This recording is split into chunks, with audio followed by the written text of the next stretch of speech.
Hello and welcome to this video where I'm going to find the center of a disk, or really in geometry the center of any circle. So what I have here is a pre-made GeoGebra lesson. I just put the CD file here basically just to kind of show here's a disk. Let's say we're a CD making company and we're given a bunch of circles, a bunch of disks, and we need to find the center and whatnot. So what I did was I took a circle and I hid the center point, and I just kept a circle on here so we can change the radius of our circle. So now we just have any generic circle here, which could be any disk, and let's just talk about then how to find the center of the circle. So in geometry we learn that the center of a circle is going to be the perpendicular bisector of two chords of the circle. So a chord is a segment whose endpoints are on the circle. So I'm just going to make one chord.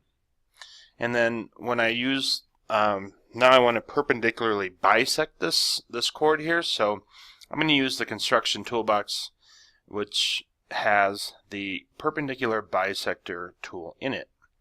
So I'm going to click that tool, and all you have to do with the perpendicular bisector tool is click on the segment, and it will automatically perpendicularly bisect it for us. And we can go into measuring those if we wanted to, depending where you're at in your lesson, if you wanted to use this to teach with.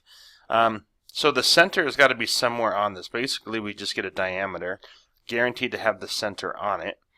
So then we just need to do this process again. So I'm going to grab my segment tool, make a second chord, for example, use the perpendicular bisector tool, and then our center is going to be where our two perpendicular bisectors intersect. Since the circle has to be on this perpendicular bisector, and same with this bisector here, the center needs to be on there. So where the two perpendicular bisectors intersect is where we get the center of the circle. And we can kind of see as we move D around, that's going to stay the center. As we move our chords around and we move those perpendicular bisectors that go with it, we can kind of see that that center